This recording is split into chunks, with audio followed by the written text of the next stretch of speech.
आपण सांगोला पॉलिटिक्स हे YouTube channel जर पहिल्यांदा पाहत असाल तर नक्की सबस्क्राईब करा। मंडळी नमस्कार, तुम्ही पाहताय सांगोला पॉलिटिक्स। मंडळी, सोलापूर जिल्हा परिषदेच्या सभापती पदाच्या निवडी आज पार पडलेल्या आहेत आणि या सभापती पदाच्या निवडीमध्ये सांगोला तालुक्याला ही शिक्षण आणि आरोग्य हे महत्त्वाचं सभापतीपद मिळालेलं आहे। मंडळी, चोपडी जिल्हा परिषद गटाचे भाजपचे नूतन सदस्य चेतन सिंह केदार यांच्या माध्यमातून सांगोला तालुक्याला हे शिक्षण आणि आरोग्य हे महत्त्वाचं सभापतीपद मिळालेलं आहे। मात्र मंडळी, सांगोला तालुक्यातून शिवसेनेच्या वाट्याला एक सभापतीपद मिळेल अशी अपेक्षा होती, मात्र ही अपेक्षा आता सध्या संपल्यात जमा आहे। मंडळी, भाजपनं सर्व सभापती पदांवर भाजपच्याच उमेदवारांना संधी दिलेल्या, अर्थात भाजपचे जिल्हा परिषद सदस्य हे सभापती झालेले आहेत। त्यामुळे मंडळी, शिवसेनेच्या वाट्याला जिल्ह्यामध्ये किमान 1 किंवा 2 सभापती पदं मिळतील अशी शक्यता वर्तवण्यात होती, मात्र ही शक्यता आता खोटी ठरलेली आहे। मंडळी, भाजपच्याच 5 ही जिल्हा परिषद सदस्यांना सभापतीपदी वर्णी लागलेले आहे। मंडळी, भाजपचे नेते तथा जिल्हा परिषदेचे उपाध्यक्ष इंद्रजित पवार यांच्याकडं अर्थ आणि बांधकाम हे महत्त्वाचं सभापतीपद गेलेले। याशिवाय चेतन सिंह केदार जे की चोपडी जिल्हा परिषद गटाचे सदस्य आहेत त्यांच्याकडं शिक्षण आणि आरोग्य हे महत्त्वाचं सभापतीपद गेलेलं। याशिवाय संस्कृती राम सातपुते, ॲडव्होकेट अमृता वाघे आणि रामप्पा चिवडशेट्टी यांच्याकडे ही सभापती गेलेली आहेत। मंडळी, सांगोला तालुक्यामध्ये भारतीय जनता पक्षानं दमदार कामगिरी करत यावेळेस प्रथमच कमळ उमवलेलं आहे आणि चोपडी जिल्हा परिषद गटातून चेतन सिंह केदार यांच्या माध्यमातून प्रथमच जिल्हा परिषद सदस्य हा निवडून आलेला आहे।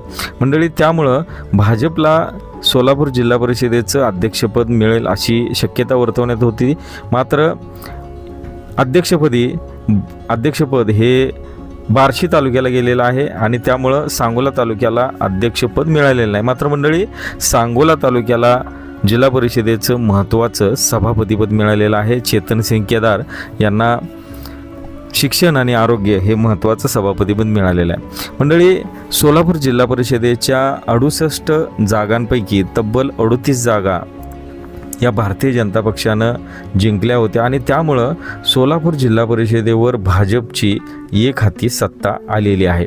मंडळी, भाजपनं 38 जागा जिंकल्यानंतर उर्वरित जागांपैकी शिवसेना शिंदे गटाला 8 जागा मिळालेल्या आहेत, राष्ट्रवादी अजित पवार गटाला 10 जागा मिळालेल्या आहेत, राष्ट्रवादी शरद पवार गटाला 6 जागा, तर शेतकरी कामगार पक्षाला 3, करमाळा विकास आघाडीला 2, तर पंढरपूर तीर्थक्षेत्र विकास आघाडीला 1 अशा जागांचं पक्षी बलाबल आहे। मंडळी, महायुतीमध्ये शिवसेना शिंदे गट, राष्ट्रवादी अजित पवार गट आणि भाजप या 3 पक्षांचा समावेश आहे आणि या सध्याच्या निवडणुकीमध्ये सांगोला तालुक्यामध्ये महायुतीचा पूर्णपणे फॅक्टर, अर्थात महायुतीच्या सर्व पक्षांची एकत्रित ताकद सांगोला तालुक्यामध्ये पाहायला मिळाली होती।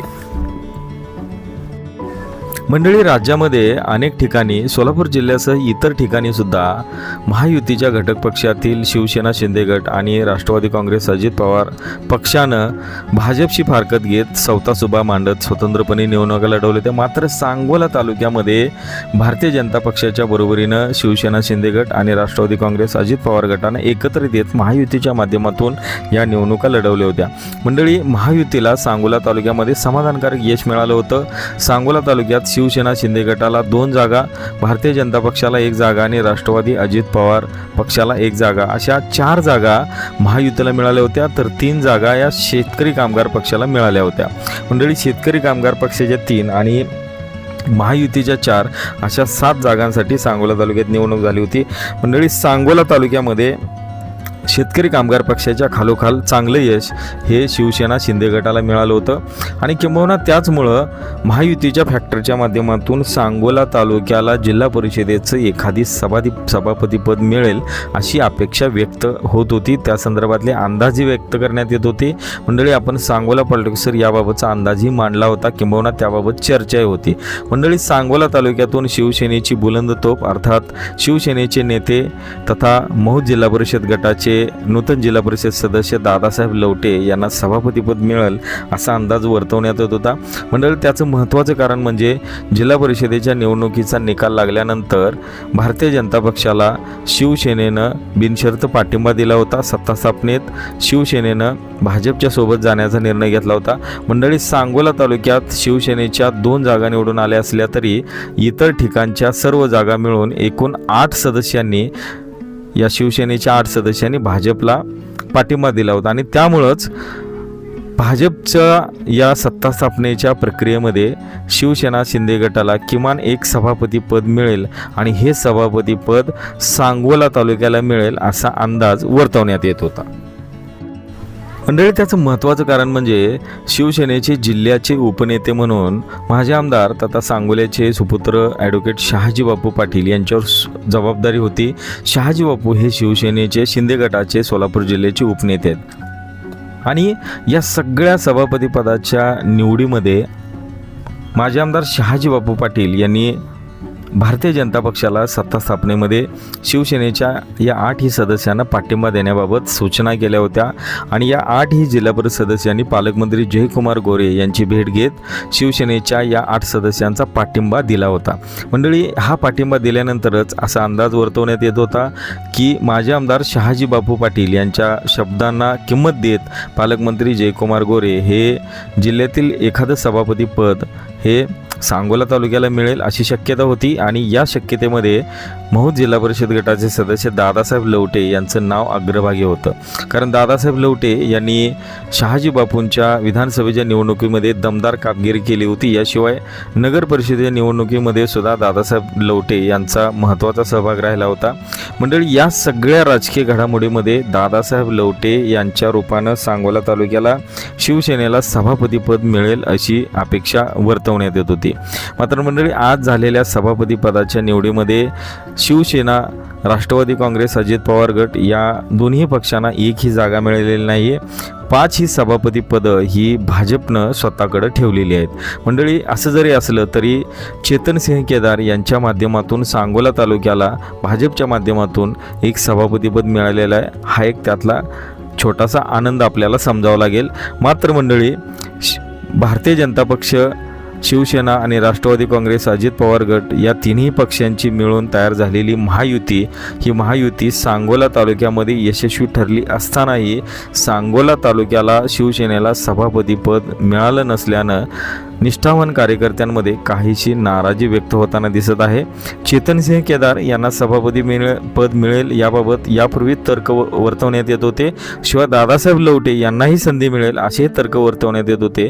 मात्र दादासाहेब लवटे यांना संधी तुर्तास तरी मिळालेली नाही आणि चेतन केदार यांना ही संधी मिळाल्यामुळं एका अर्थानं सांगोला तालुक्यात भाजपच्या कार्यकर्त्यांमध्ये उत्साहाचं वातावरण असल्याचं दिसतंय.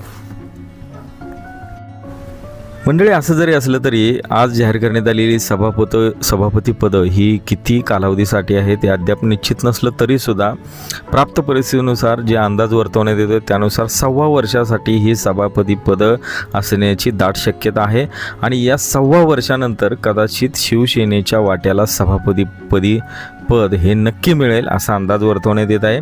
मंडळी, तुर्तास ही राजकीय परिस्थिती अशी असली तरीसुद्धा चेतनसिंह केदार यांच्या माध्यमातून सांगोला तालुक्याला सभापतीपद, अर्थात तेही महत्त्वाचं शिक्षण आणि आरोग्य हे सभापतीपद मिळाल्यामुळं तुर्तास तरी सांगोला तालुक्यामध्ये आनंद व्यक्त होताना दिसते.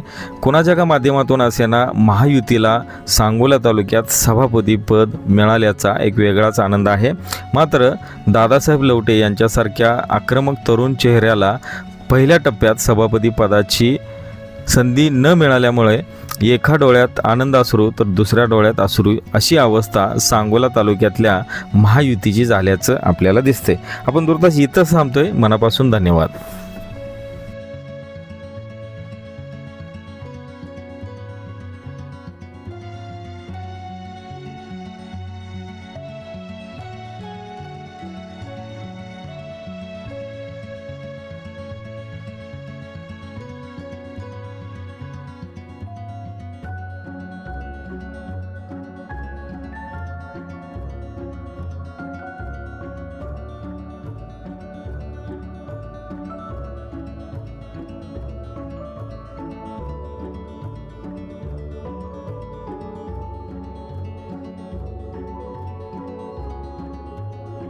आपण सांगूला पॉलिटिक्स ही यूट्यूब चॅनल जर पहिल्यांदा पाहत असाल तर नक्की सबस्क्राईब करा आणि तालुक्यातील प्रत्येक बातम्या ताज्या घडामोडी काही क्षणात जाणून घ्या.